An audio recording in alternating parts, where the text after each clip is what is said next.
നമസ്കാരത്തിന്റെ ഒന്നാമത്തെ ഘടകമാണ് ദുആഉൽ ഇബാദ, അത്തക്ബീർ, തഹ്മീദ്, തസ്ബീഹ്, അല്ലാഹുവിനെ സ്തുതിക്കുക, അല്ലാഹുവിനെ മഹത്വപ്പെടുത്തുക, അല്ലാഹുവിനെ വാഴ്ത്തുക. ഇതെല്ലാം നമസ്കാരത്തിന്റെ ഒരു ഘടകമാണ്. നിങ്ങൾ നോക്ക്, ഒരു വിശ്വാസിയായ ഒരു മനുഷ്യൻ അവന്റെ നമസ്കാരത്തില് ഒരു ദിവസം 5 വഖത്ത് നമസ്കാരത്തില് അല്ലാഹു അക്ബർ എന്ന് 102 തവണയാണ് അവനെ കൊണ്ട് അല്ലാഹു തആല പറയിപ്പിക്കുന്നത്. അല്ലാഹുവിനെ വാഴ്ത്തുകയാണ്. ഏറ്റവും വലിയവനാണ് അല്ലാഹു എന്ന് അവനെ കൊണ്ട് പറയിപ്പിക്കുന്നു. ബാങ്കും ഇഖാമത്തും നിർവഹിച്ച് നമസ്കരിക്കുമ്പോൾ 30 തവണ ബാങ്കിലും 20 തവണ 5 ഇഖാമത്തുകളിലുമായി 152 തവണ ഒരു വിശ്വാസി അല്ലാഹുവാണ് ഏറ്റവും വലിയവൻ, അല്ലാഹുവാണ് ഏറ്റവും വലിയവൻ എന്ന് അവന്റെ നാവ് കൊണ്ട് അവനിങ്ങനെ പറയുകയാണ്. എന്ന് മാത്രമല്ല, റസൂലുള്ളാഹി സ്വല്ലല്ലാഹു അലൈഹി വസല്ലമ പറയുന്നുണ്ട്, ഒരാള് നമസ്കരിച്ച് തക്ബീറത്തുൽ ഇഹ്റാം ചൊല്ലി അല്ലാഹു അക്ബർ എന്ന് പറഞ്ഞ് നമസ്കാരത്തിലേക്ക് പ്രവേശിച്ച് അതിന്റെ ശേഷം അയാള് ഫാത്തിഹ ആരംഭിച്ചു.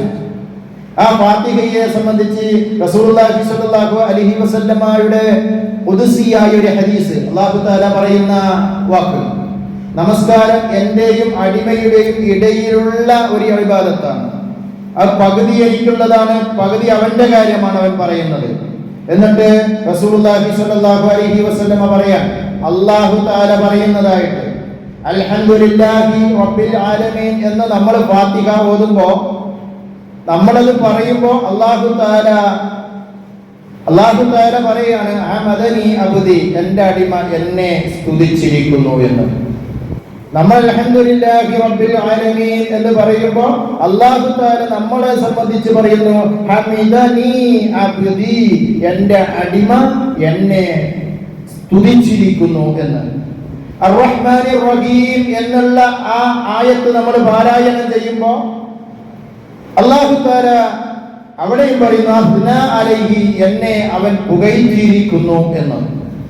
മാലികി യൗമിദ്ദീൻ എന്ന് നമ്മൾ പറയുമ്പോൾ അല്ലാഹു തആല മജ്ജദിനി അബ്ദി, എൻ്റെ അടിമ എന്നെ വാഴ്ത്തിയിരിക്കുന്നു എന്ന് അല്ലാഹു തആല പറയും. എന്നിട്ട് നമ്മുടെ 4-ാമത്തെ ആയത്ത് ഇയ്യാക നഅ്ബുദു വ ഇയ്യാക നസ്തഈൻ എന്ന് പറയും. ആ സമയത്ത് അല്ലാഹു തആല പറയുന്നത്, ഇത് എന്റെയും അവന്റെയും ഇടയിലുള്ള, എനിക്കും അവനിക്കുമുള്ളതാണ്. എന്നിട്ട് അവിടെ നിന്ന് അങ്ങോട്ട് നമ്മൾ അല്ലാഹുവിനോട് പറയും, നമുക്ക് വേണ്ടിയുള്ള പ്രാർത്ഥനയാണ് അവിടെ നമ്മൾ അങ്ങോട്ട് ചെയ്യുന്നത്. എന്നിട്ട് അല്ലാഹു തആല പറയുന്നു, ഈ അടിമക്കുള്ളത് അവനിക്ക് അല്ലാഹു തആല അവന്റെ ചോദ്യങ്ങൾക്ക് അല്ലാഹു തആല ഉത്തരം നൽകുന്നു എന്ന് നമ്മൾ മനസ്സിലാക്കണം. നമ്മുടെ നമസ്കാരത്തിലുള്ള ഓരോ വാക്കുകളുടെയും പ്രാധാന്യവും അതിന്റെ കണ്ടന്റും എത്രത്തോളം ഉണ്ട് എന്ന് നമ്മൾ തിരിച്ചറിയണം. എന്നിട്ട് നമ്മൾ റുകൂഇലേക്ക് പോകുന്നു, ഇഅ്തിദാലിലേക്ക് പോകുന്നു, സുജൂദിലേക്ക് പോകുന്നു. അവിടെയൊക്കെ നമ്മൾ അല്ലാഹുവിനെ സംബന്ധിച്ച് ഇങ്ങനെ വാഴ്ത്തുകയാണ്, അല്ലാഹുവിനെ സംബന്ധിച്ച് ഇങ്ങനെ അവനെ തസ്ബീഹ് ചൊല്ലുകയാണ്. നമസ്കാരത്തിന്റെ 2-ാമത്തെ ഘടകമായി പണ്ഡിതന്മാർ പറയുന്നത് ഇസ്തിമാഉ കലാമുല്ലാഹ്, അല്ലാഹുവിന്റെ കലാം കേൾക്കലാണ്. ഫാത്തിഹ കഴിഞ്ഞാല് ഒരു സൂറത്ത് ഇമാമാണെങ്കിലും ഒറ്റയ്ക്ക് നമസ്കരിക്കുന്നവനാണെങ്കിലും അത് പാരായണം ചെയ്യും. ഇമാമ് പാരായണം ചെയ്യുമ്പോൾ മഅ്മൂമുകൾ അത് കേട്ടു നിൽക്കുന്നു. അല്ലാഹുവിന്റെ കലാമ്, അല്ലാഹു എന്താണ് നമ്മളോട് സംസാരിക്കുന്നത് എന്ന് നമ്മൾ ഇങ്ങനെ ശ്രദ്ധിച്ച് കേൾക്കുകയാണ്. ഇനി തനിച്ച് നമസ്കരിക്കുന്നവരാണെങ്കിലോ ഒറ്റയ്ക്ക് നമസ്കരിക്കുന്നവരാണെങ്കിലോ അല്ലാഹുവിന്റെ വാക്കുകൾ ഇങ്ങനെ സ്വയം ഓതി കേൾക്കുകയാണ് അവർ. അല്ലാഹ് 2-ാമത്തെ ഘടകമാണ് ഇസ്തിമാഉ കലാമുല്ലാഹ്, അല്ലാഹുവിന്റെ കലാം കേൾക്കുക എന്നത്. 3-ാമത് ഈ ദുആ, തസ്ബീഹ് കഴിയുന്നു, തഹ്മീദ് കഴിയുന്നു, എന്നിട്ട് ദുആഉൽ ഹാജ, സ്വന്തം ആവശ്യത്തിനുള്ള ദുആയാണ്. അതാണ് സുജൂദിന്റെ ഇടയിലുള്ള ഇരുത്തത്തിൽ നമ്മൾ നിർവഹിക്കുന്നത്. നമ്മൾ ഓരോ നമസ്കാരത്തിലും നമ്മൾ ദുആഉൽ ഹാജയാണ് നടത്തിക്കൊണ്ടിരിക്കുന്നത്. നമ്മുടെ ആവശ്യമാണ് അല്ലാഹുവിനോട് നമ്മൾ പറഞ്ഞുകൊണ്ടിരിക്കുന്നത്. റബ്ബി അല്ലാഹുമ്മ ഗ്ഫിർലി, റബ്ബി ഗ്ഫിർലി, അല്ലാഹുവേ നാഥ എനിക്ക് നീ പുറത്തു തരണം. വർഹംനി, എനിക്ക് എന്നോട് നീ കരുണ കാണിക്കണം. വജ്ബുർനി, എന്നെ നീ പരിഗണിക്കണം. വർഫഅനി, എന്നെ നീ ഉയർത്തണം. എല്ലാ മേഖലയിലും നീ എന്നെ പരിഗണിക്കണം. എല്ലാ മേഖലയിലും നീ എനിക്ക് ഉയർച്ച നൽകണം. വർസുഖ്നി, എനിക്ക് നീ അന്നം തരണം, ഭക്ഷണം തരണം, ഉപജീവനം തരണം. വഹ്ദിനി, എന്നെ നീ ഹിദായത്താക്കണം, എനിക്ക് മാർഗം കാണിച്ചു തരണം. വഅഫിനി, എൻ്റെ ജീവിതത്തിൽ നീ എനിക്ക് സൗഖ്യം നൽകണം. എല്ലാ പണ്ഡിതന്മാർ ഈ 7 കാര്യത്തെ സംബന്ധിച്ച് മുഹദ്ദിസുകൾ വിശദീകരിച്ചെടുത്ത് നമുക്ക് കാണാം. ഇതിലപ്പുറം ഇനി ഒരു അടിമക്ക് ഒന്നും ചോദിക്കാനില്ല എന്നാണ്. ഈ 7 കാര്യങ്ങൾ നമ്മൾ അല്ലാഹുവിനോട് ചോദിക്കുന്നത് കൂടി ഒരു മനുഷ്യനെ ദുന്യവിയും ഉഹറവിയുമായി എല്ലാ കാര്യങ്ങളും അവന്റെ ആ 7 ചോദ്യത്തിൽ ഉൾപ്പെട്ട് കഴിഞ്ഞു എന്നതാണ്. ഇതിലപ്പുറം ഇനിയൊന്നുമില്ല അവർക്ക് ചോദിക്കാൻ. എന്നിട്ട് ഈ ദുആഉൽ ഹാജയ്ക്ക് അല്ലാഹു തആല ഉത്തരം നൽകും നമസ്കാരത്തിൽ. ഇത് നൽകണമെങ്കിൽ നമ്മുടെ ഹൃദയം, നമ്മുടെ ഖൽബ് അല്ലാഹുവിന്റെ മുന്നിൽ സമർപ്പിക്കണം എന്നതാണ് നമ്മൾ ശ്രദ്ധിക്കേണ്ടത്. ഇനി 4ാമത്തെ ഘടകം അത്തജ്ദീദുൽ ഈമാൻ. നമസ്കാരത്തിന്റെ 4ാമത്തെ ഘടകം ഈമാനിനെ പുതുക്കുകയാണ്. വിശ്വാസികളാണ് നമ്മൾ മുഅ്മിനുകളാണ്. എന്നിട്ട് 2 തവണ അശ്ഹദു അല്ലാ ഇലാഹ ഇല്ലല്ലാഹ് വ അശ്ഹദു അന്ന മുഹമ്മദർ റസൂലുള്ളാഹി എന്ന് ഓരോ നമസ്കാരത്തിലും അല്ലാഹു തആല നമ്മളെ ആ ഷഹാദത്ത് പുതുക്കിക്കൊണ്ടിരിക്കുകയാണ് നമസ്കാരത്തിൽ. അതുപോലെ 5ാമത്തെ ഘടകമാണ് ഇർസാലു തഹ്നിയ, സംബോധനം അയക്കുക എന്നത്. നമസ്കാരങ്ങൾ ഈ കാര്യങ്ങളൊക്കെ നിർവഹിച്ചിട്ട് അവസാനം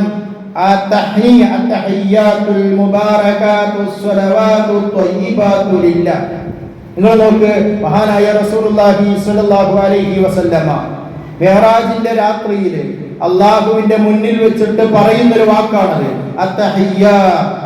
എല്ലാ അഭിവാദനങ്ങളും അതുപോലെ എല്ലാ അനുഗ്രഹങ്ങളും അസ്വലവാ, എല്ലാ നമസ്കാരങ്ങളും അതുപോലെ എല്ലാ നല്ല വാക്കുകളും ലില്ലാഹി റബ്ബിൽ ആലമീൻ എന്ന് അല്ലാഹ് സർവ്വലോക രക്ഷിതാവായ അല്ലാഹുവിനാണ്. അല്ലാഹുവിനാണ് എന്ന് മനുഷ്യൻ നബി സല്ലല്ലാഹു അലൈഹി വസല്ലമ അല്ലാഹുവിനോട് പറയുന്നു. ഇത് നമ്മളും ഏറ്റു പറയുന്നു. അപ്പോഴാണ് ഇത് നബി സല്ലല്ലാഹു അലൈഹി വസല്ലമ പറഞ്ഞപ്പോ അല്ലാഹു തആല പറഞ്ഞു അസ്സലാമു അലൈക അയ്യുഹൻ നബിയു, നബിയേ അങ്ങേക്ക് അല്ലാഹുവിന്റെ രക്ഷയുണ്ടായിരിക്കട്ടെ എന്ന്. ഈ തഹ്നിയത്തിന്റെ തുടക്കം ഇങ്ങനെയാണ്, ചരിത്രം ഇങ്ങനെയാണ് നമുക്ക് പറഞ്ഞു തരുന്നത്. നിങ്ങൾ നോക്ക്, അങ്ങനെ അവിടുന്ന് വീണ്ടും നബി സല്ലല്ലാഹു അലൈഹി വസല്ലമ ഏറ്റു പറയുന്നു അസ്സലാമു അലൈനാ വഅലാ ഇബാദില്ലാഹി സ്വാലിഹീൻ, എല്ലാ സ്വാലിഹീങ്ങളായ അടിമകൾക്കും അല്ലാഹുവിന്റെ രക്ഷയുണ്ടായിരിക്കട്ടെ എന്ന് പ്രാർത്ഥിച്ചപ്പോ വാനലോകത്തുള്ള മലായികത്തുകൾ അശ്ഹദു അല്ലാ ഇലാഹ ഇല്ലല്ലാഹ് വ അശ്ഹദു അന്ന മുഹമ്മദർ റസൂലുള്ളാഹ് എന്ന് ആ ഷഹാദത്ത് അവർ പ്രഖ്യാപിക്കുകയാണ്. ആ ഷഹാദത്താണ് നമ്മൾ വീണ്ടും അത് പുതുക്കിക്കൊണ്ടിരിക്കുന്നത് നമസ്കാരത്തിൽ ഓരോ തവണയായി. നമുക്ക് ആ തഹ്നിയത്ത് 5ാമത്തെ ഘടകമാണ്. ഇങ്ങനെയുള്ള ഈ 5 ഘടകങ്ങൾ മനസാന്നിധ്യത്തോടെ നിർവഹിക്കുന്ന ഒരു നമസ്കാരം. ആ നമസ്കാരത്തെ പറ്റിയാണ് അല്ലാഹു തആല പറയുന്നത് ഇന്ന സ്വലാത്ത തൻഹാ അനിൽ ഫഹ്ശാഇ വൽ മുൻകർ. എല്ലാ നീചമായ കാര്യങ്ങളിൽ നിന്നും എല്ലാ മോശമായ കാര്യങ്ങളിൽ നിന്നും നമസ്കാരം മനുഷ്യനെ തടഞ്ഞു നിർത്തുമെന്ന്. നമ്മുടെ നമസ്കാരം നമ്മുടെ തിന്മയിൽ നിന്ന് തടഞ്ഞു നിർത്തണമെങ്കിൽ മനസാന്നിധ്യമുള്ള ഈ ഘടകങ്ങളെല്ലാം ഒത്തിണങ്ങിയ നമസ്കാരമാണെങ്കിൽ തിന്മയിൽ നിന്ന് നമ്മളെ തടഞ്ഞു നിർത്തുകയുള്ളൂ. മാത്രവുമല്ല അല്ലാഹു തആല പറയുന്നുണ്ട് വസ്തഈനു ബിസ്സബ്രി വസ്സലാ, നിങ്ങൾ നമസ്കാരം കൊണ്ടും ക്ഷമ കൊണ്ടും നിങ്ങൾ പരസ്പരം സഹായിക്കണം, നിങ്ങൾ സഹായം തേടണം അല്ലാഹുവിനോട് നമസ്കാരം കൊണ്ട് എന്ന്. ഇബ്രാഹിം നബി അലൈഹിസ്സലാം ഒരു രാജ്യത്തു കൂടി നടന്നു പോകുന്നുണ്ട്. ആ രാജ്യത്തു കൂടി നടന്നു പോകുമ്പോൾ ആ രാജ്യത്തുള്ള ഭരണാധികാരിക്ക് ഒരു ദുസ്വഭാവമുണ്ട്. തന്റെ കൂടെയുള്ള ആ രാജ്യത്തു കൂടി നടന്നുപോയി ഏതെങ്കിലും ഒരു സൗന്ദര്യമുള്ള സ്ത്രീ നടന്നു പോയിട്ടുണ്ടെങ്കിൽ ആ സ്ത്രീയെ രാജാവ് പിടിച്ചു കൊണ്ടുപോയി ബലാത്സംഗം ചെയ്യും, പീഡിപ്പിക്കും.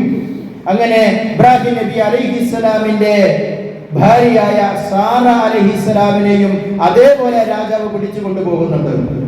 അങ്ങനെ ആ രാജാവ് പിടിച്ചു കൊണ്ടുപോയപ്പോ അതിന് എതിരെ പ്രതികരിക്കാൻ കഴിയാത്ത ഇബ്രാഹിം നബി അലൈഹിസ്സലാം സഹായം തേടിയത് നമസ്കാരം കൊണ്ടാണ്. ഇബ്രാഹിം നബി അലൈഹിസ്സലാം നമസ്കാരത്തിലേക്ക് പ്രവേശിക്കുന്നു. നമുക്ക് ആ ചരിത്രം വായിക്കുമ്പോൾ കാണാം, സാറ അലൈഹിസ്സലാമിനെ തന്റെ കൈ കൊണ്ട് സ്പർശിക്കാൻ പോലും ആ രാജാവിന് കഴിഞ്ഞില്ല എന്ന് പറയുമ്പോ ആ നമസ്കാരം കൊണ്ടുള്ള സഹായത്തേട്ടമാണ് അവിടെ ഉണ്ടായത്. ചരിത്രത്തിൽ ഒന്നുകൂടി വായിക്കുമ്പോൾ നമുക്ക് കാണാൻ കഴിയുന്നത് അസ്സലാമു അലൈക്കും വറഹ്മത്തുള്ളാഹി എന്ന് പറഞ്ഞ് മുഖം തിരിക്കുമ്പോഴാണ് സാറ അലൈഹിസ്സലാം തന്റെ വലഭാഗത്ത് നിൽക്കുന്നത് ഇബ്രാഹിം നബി അലൈഹിസ്സലാം കാണുന്നത് തന്നെ സ്പർശിച്ചിട്ട് പോലുമില്ല രാജാവ്. ഇത് എന്തുകൊണ്ടുണ്ടായി എന്ന് ചോദിച്ചാൽ അത് അള്ളാഹുവിന്റെ ഒരു സഹായമാണ്. അള്ളാഹുവിന്റെ സഹായം നമസ്കരിക്കുന്നവർക്ക് ലഭിക്കുമെന്നാണ് ഈ സംഭവം നമുക്ക് പറഞ്ഞു തരുന്നത്.